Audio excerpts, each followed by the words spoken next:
Trenton Journal is for people who won't take no for an answer. Trenton Journal is for community leaders. Trenton Journal is for people who won't settle. Trenton Journal highlights some of the positive voices in the community and fills in the information gaps through original reporting. Welcome to Capital Conversations. I'm your host, Kenneth Miles, founder and publisher of the Trenton Journal. Each episode, we bring you change makers and stakeholders in the community making an impact. And today I have with me community activist Devon Allah. Thank you, brother. Thank you for joining me. Love it. Yes, sir. All right. Yes, sir. Peace. We're going to get into it. And but before we do that, like you and I have been trying to sit down for a while, right? We were just trying to coordinate our schedules. Yes. And when I originally saw you recently was at a community event for a health center. And I wanted you to come on the show specifically to talk about wellness, but things have changed since. And we'll talk about that. Yes. Yeah. Yes, sir. I appreciate the opportunity, beloved. Thank you. All right. Yeah. So for those who may not be familiar with who you are, do you want to give our viewers an intro about the work that you do here in the city of Trenton? Wow. Plain and simple, brother. I'm just a concerned young man. A simple, concerned young man. Always had my ear to the streets, my fingers on the pulse of the city. And I just want to be an inspiration for people to see that there's something you can do. You can get involved, you can be involved, you can speak, you can activate that internal self and say, hey, I'm just important. And I need to be doing something out here in the community. Just a point of information, a point of inspiration to get people activated in their lives, whether it's a health side or whether it's the activism side. We all have some type of capacity to be who we need to be in these communities that we live in. And you're the founder of MindBody activism, right? Yes, sir. Started back in 2012, 2013. I'm known as, they call me the wellness OG because even though I keep this youthful thing about myself, I've always been known to be exercising in and around the community. People see me on the street corner, man, Stuyvesant Avenue, several parks. And I'm inspired by the bartenders out of New York City. My big brother, Giant, Hassan Yassin, he inspired a fitness movement around the world. It's basically a revolution where we took the fitness and exercise culture and turn it into activism, using things like the pull-up bar, not just to build our bodies up, to build our minds up. So think about it. The bar is a place where people socialize, right? You bring people, they drink. But our thing is getting drunk at the pull-up bar, pulling up your character, pulling up your attitude and your personality. And we use that to inspire people. If you're at the park, how can we become better brothers, better sisters, better caretakers of the community? When you see a grandmother out there with her grandchild, when you see young brothers out there playing and they may be cutting up, how can we inspire them by using that pull-up, by using that push-up? Come on, young brother, be more responsible, man. Push up, challenge yourself to be better. Here first, before it's here first. So we've taken the whole concept of exercise, man, and redefined it. And we use exercise as a metaphor for life. So that's the backdrop of MindBody activism. But it all started from that inspiration of the bartenders, where we tend on the bar.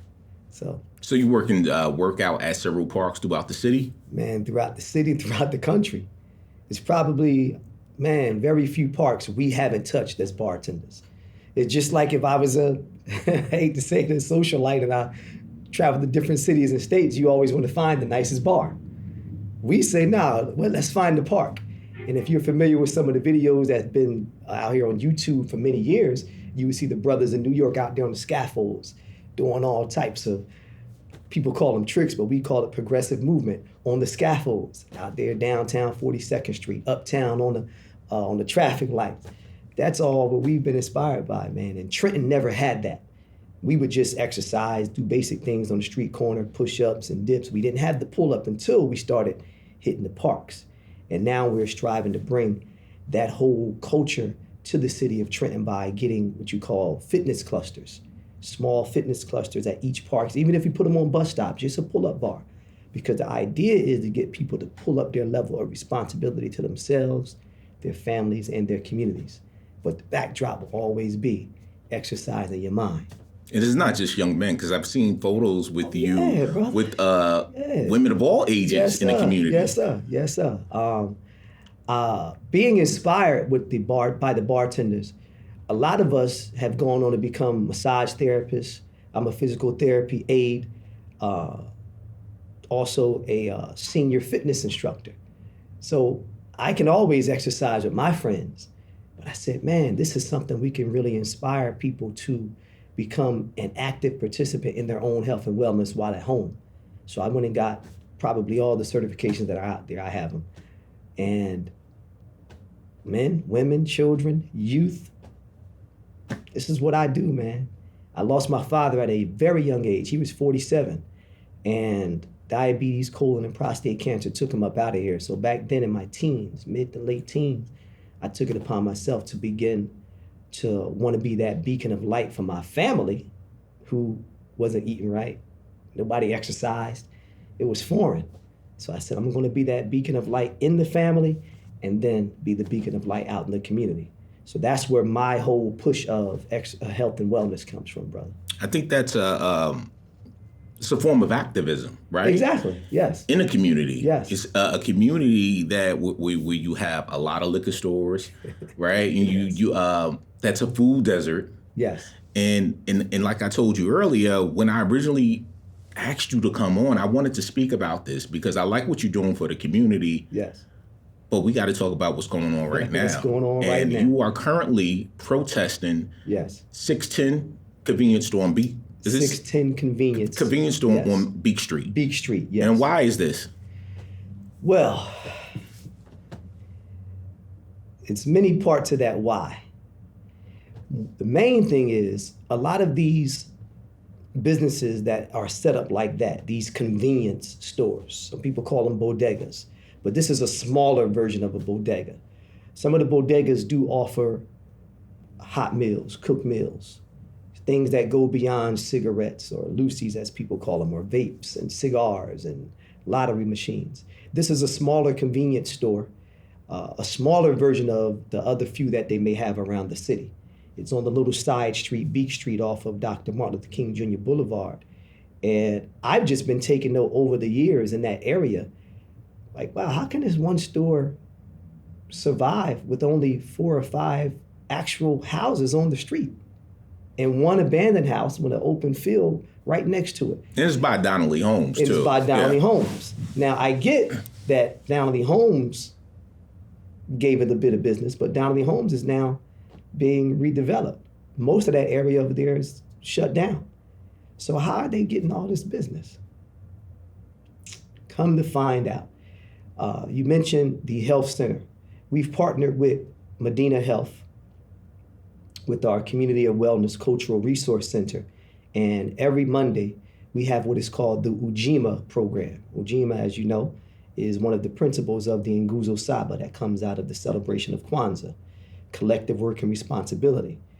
With MindBody activism and my activism over the years since, early 90s, mid 90s, and my activism with the new Black Panther Party as the youth minister, we took the original Black Panther Party's free breakfast program and we reinvented it and redeveloped it in our time. And the Ujima program allows us to go to some businesses and say, hey, some of this food that we know you're going to throw away tonight, how about you package it up so we can go give it to some of the homeless folks who don't make it over to the soup kitchen, who don't make it over to the rescue mission. So we decided to create a movement, create some type of thing where every week, which is now on Monday, we go into the trenches. We don't just go where we know folks are just hanging out at that may not be eating. We go into the trenches. This Monday, which is 2 Mondays before this situation happened on Beach Street with the young brother, we were over there giving food out because there's a vacant house and there are a few vagrants who hang around the rear of the house. They're homeless.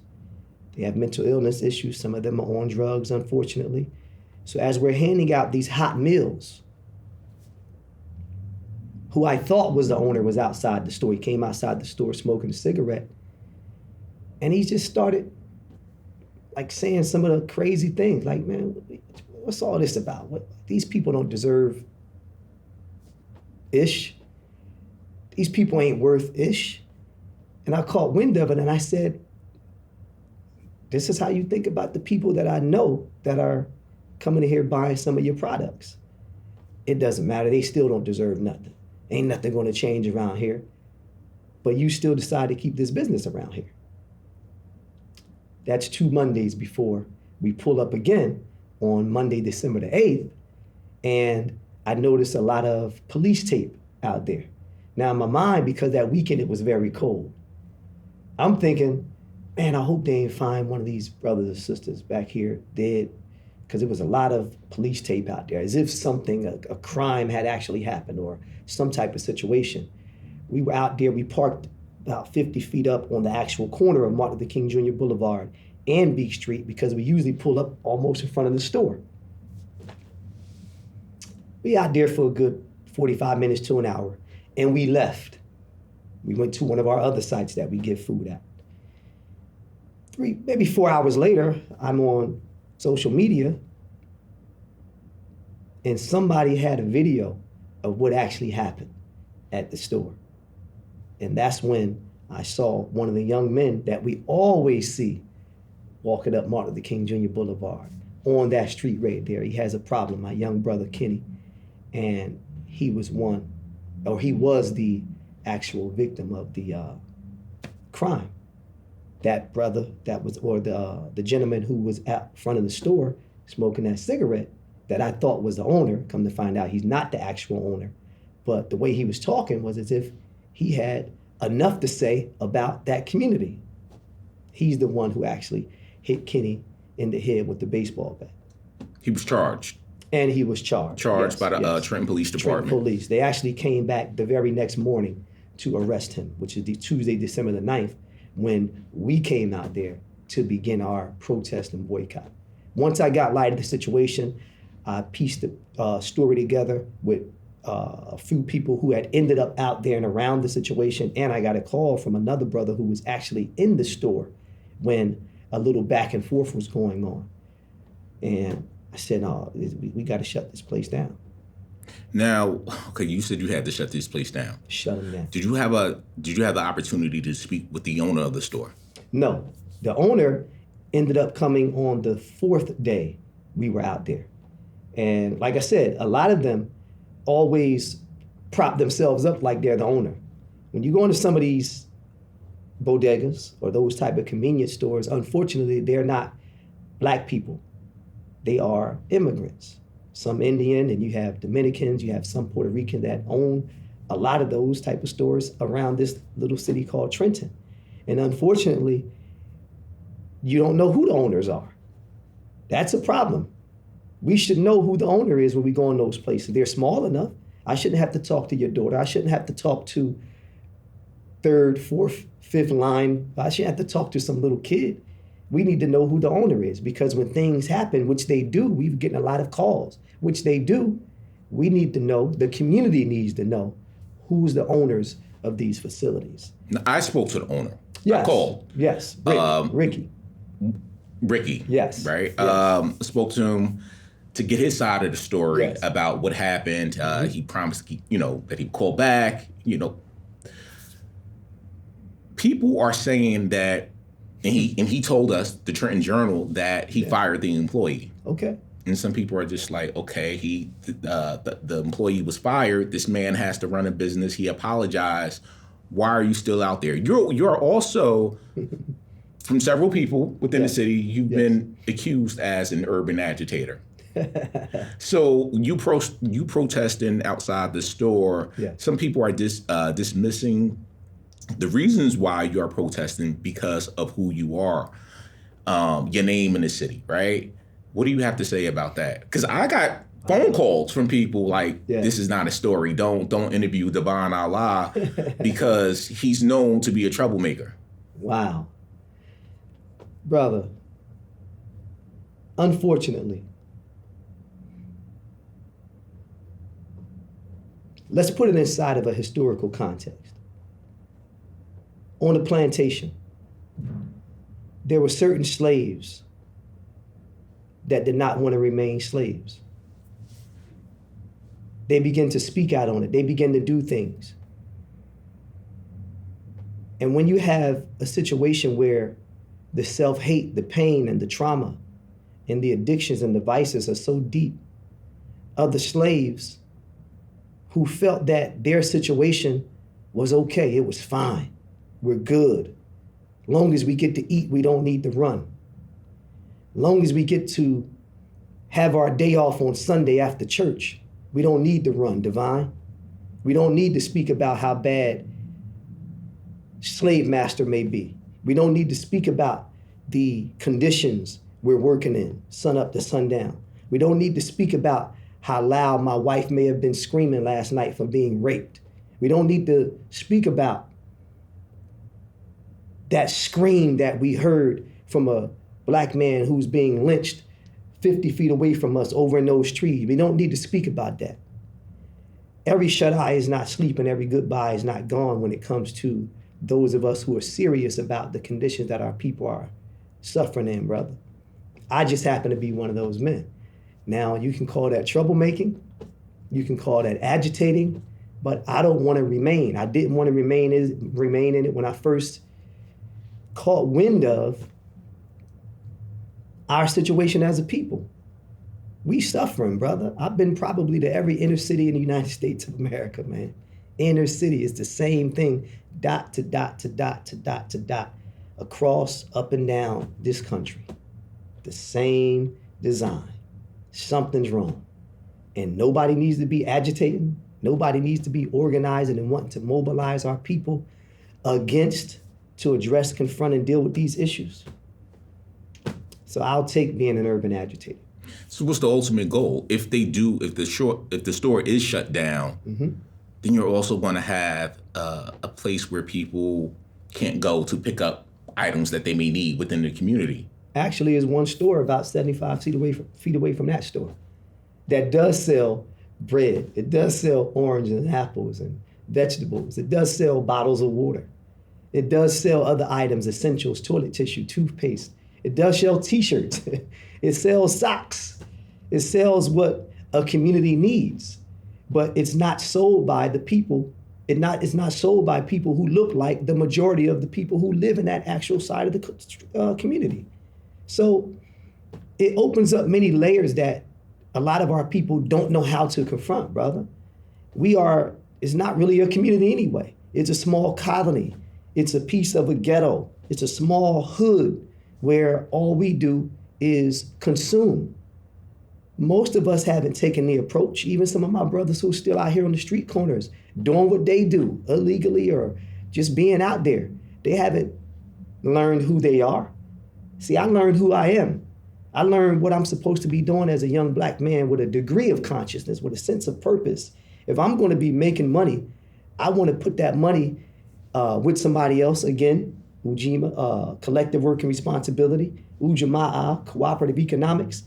I want to do what these other ethnicities do that we always mad about that come into the communities, and all we do is consume from them. You mean to tell me nobody is thinking of buying up a bunch of stores, buying up a bunch of properties so we can make it a real community? So my mother, so my aunts, so my cousins, so my nieces and nephews can have safe spaces, can have better engagement when they go into stores like this.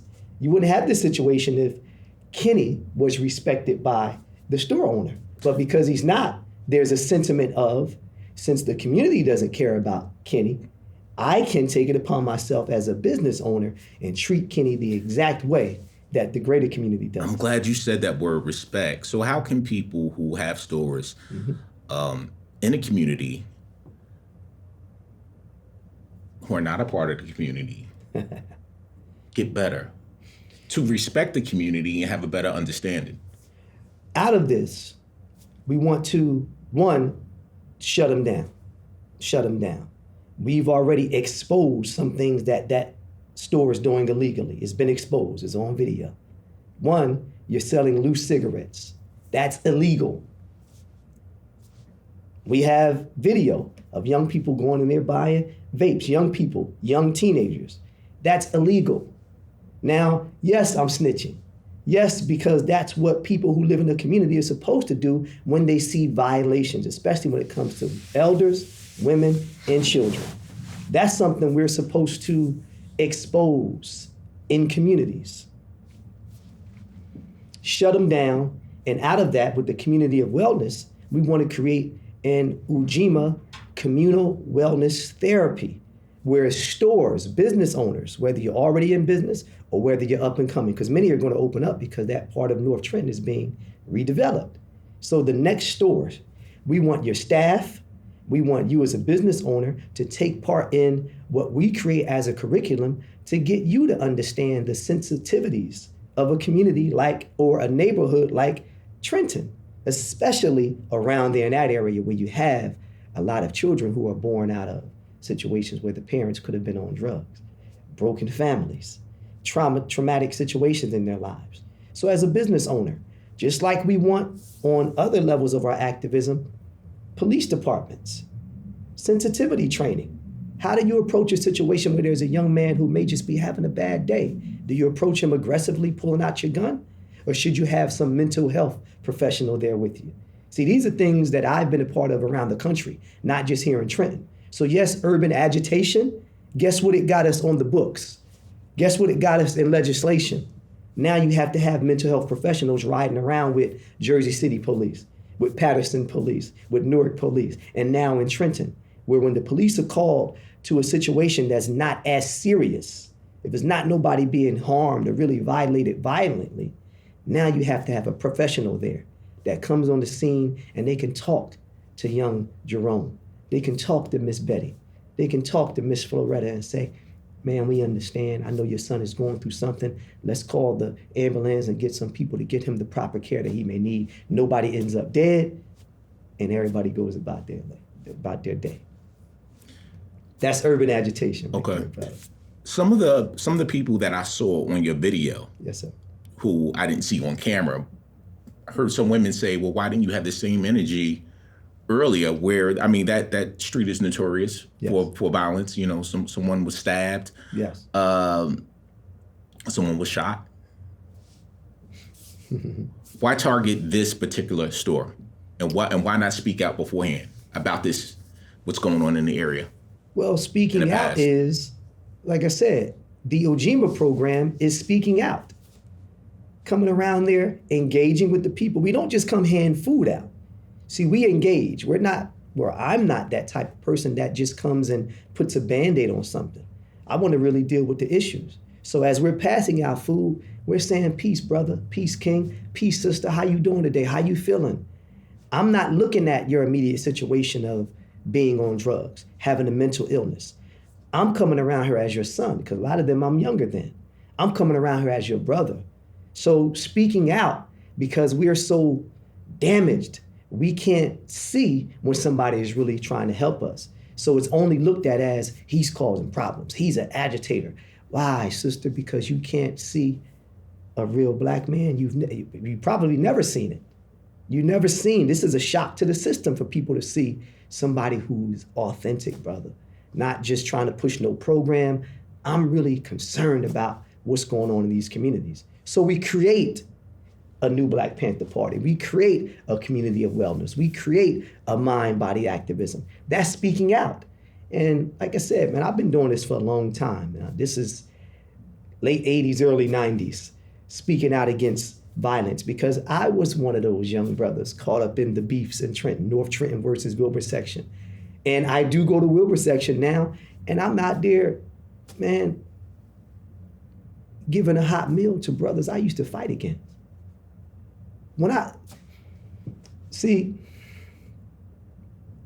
This is heartfelt, man. I'm seeing brothers that I grew up with, brothers who are my age and just a little bit younger, homeless, on drugs. And here I am now riding around,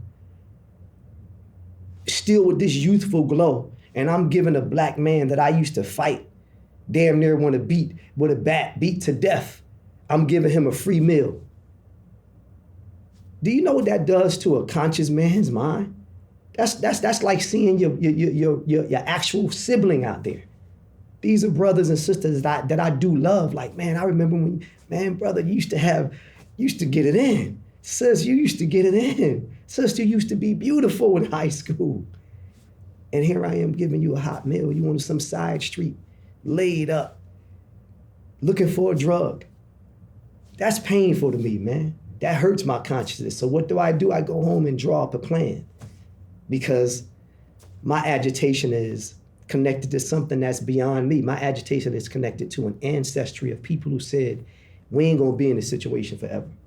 And there's gotta be somebody or somebodies who wake up, clean up, and stand up and get out there and serve our people and help our people and try to get them off that plantation mentality that they have, brother. So that's what all of this is about, man. It's bigger than 610 convenience. It's much bigger than what happened with our brother Kenny, but it's inside of that circle of wellness. And somebody has to do it, man. Somebody. Devon, have you thought about reaching out to people in the city? The West, I thought it was the North Ward, but I was told it's now the West Ward. The West Ward Councilwoman, the mayor's office, the NAACP to come together to address this issue, as opposed to you just doing this on your own? As opposed to me just doing it on my own. Some situations are urgent, brother. Some things require immediate attention. I don't have time to be sitting around waiting for people to return a call, waiting for people to plan a meeting, to have a meeting that's going to talk about planning the next meeting, that's going to talk about planning the meeting that we got to have before we even get to the actual issue. We operate on the situation. I understand activism. I understand organizing. Sometimes, bro, or my brother, when you get caught up into wanting to reach out to people who you think are really about serving the community, you'll lose time. I don't have time to lose time. We don't have time as a people to continue losing time. It's that urgent, brother. It's that serious. It's crisis. It's epidemic. We have to do something, man. And this here is really kind of low on the radar for things that I know I've already been striving to do in the city with the parks. Things we've been striving to do with community gardening. Things we've been striving to do with sister circles for our young girls. Rites of passage programs for our young brothers. This is, I don't want to sound upset. It's all a part of it. And to a degree, I'm not tired, but it's a frustration that bubbles up because there's so much other work that we can do if there was 200 more divine Allahs in this city. We need 1,000 more urban agitators, brother. Not just people that go in the boardroom and push paper across the table. Too many people have taken the approach of, as long as I got a safe space, a job, as long as I have friends with the mayor, no matter who the mayor is, as long as I'm friends with council people, as long as I got some connection to stuff corporate level, activism doesn't matter. That's a shame because these same people will celebrate Dr. Martin Luther King Jr. These same people will mention how important the Black Panther Party was. These same people will talk about Malcolm X. These same people will, they'll even talk about some of our ancient prophets. Jesus was an activist. So Prophet Muhammad was an activist. These are people who understood the time and what must be done. Here I am living in the time as a young man, and still we have this issue of self-hurt, self-hate that only looks at the person who's attempting to heal the problem, heal the situation. How can that be the person that's the problem, as opposed to the people behind the scenes who created the problems themselves? Why is this so important for you to do this work in Trenton? Because I understand the need. It's just like when I'm in my personal training world. A person approaches me, Divine, I want to lose weight.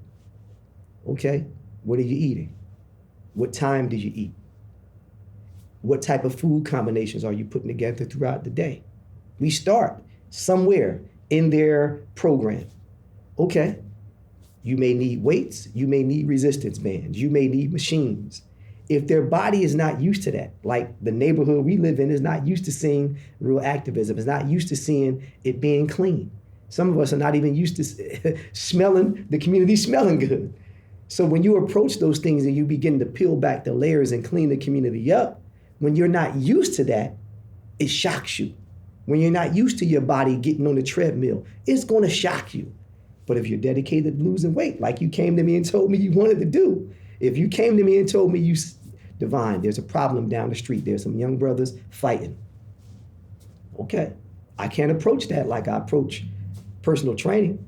I can't approach that like I approach talking to young girls. I can't approach that like I approach basic things that go on in the community. I have to approach young black men fighting each other in the way a father would, in the way a grandfather would, and an uncle would. And some things require a bit of urgency that other things may not require, brother. So it's just in me, man. So if people wanted to find you and help you along the way or get involved in getting their mind, their body together, how can they find you? Well, you can come to the park, Hellingful Park, that we have renamed Nature's Gym. Some folks know it as Monsignor Lipinski Park, over there behind Hellingful Hospital off of Highland Avenue. That's my base, along with the Ike Williams, the legendary Ike Williams Boxing Academy over on New Jersey Avenue, off of Hamilton Avenue and Olden Avenue. It's a boxing gym that's started by my brother, Eric O. Judkins. That's my big brother right here locally, who saw a lot of the work we were doing, exercising. We would show up at Calwater Park when they were starting the softball league. And the softball league is started by my generation, those who are 45 to 55. It's major at Calwater Park. We would come out there, bring our equipment and set up while people out there with their children. We got folks over there on our portable pull-up bar, on our dip bar, all our equipment out there exercising. My brother O said, yo, what y'all gonna do in the wintertime, Divine? He was already redeveloping his gym from Hudson and Broad Street. He said, I'm gonna move it over to this other spot. Man, won't y'all come? And I need you working with some of these young people up in the gym, man. You can be, if he's training them as a boxer, he's managing them as a boxer, Divine, they also need some of those skills with getting their cardio up. They also need some of those skills with getting some more muscle on their body. So that was our connection there with the Ike Williams Boxing Academy. And then MindBody activism just started doing what it does. And we created this movement, man. And finally, at the park, at Planet Fitness, or on the street corner. This is where we at, man, out in the street. And finally, how's Kenny doing? The guy who he's doing okay. Was assaulted in the video. He's doing okay. He's doing okay. Okay as he can be. But remember, because these elements still exist, the street still exists, the pain still exists, the addiction still exists. Unfortunately, the situation he's in, though he has a family that's still in the area, he has a place where he can go lay his head. There's still one of those fortunate yet unfortunate situations that exist around him. So he's okay as he can be. Thank you for joining us. I appreciate you. No doubt, brother. Salute. Give thanks. Likewise. Thank you.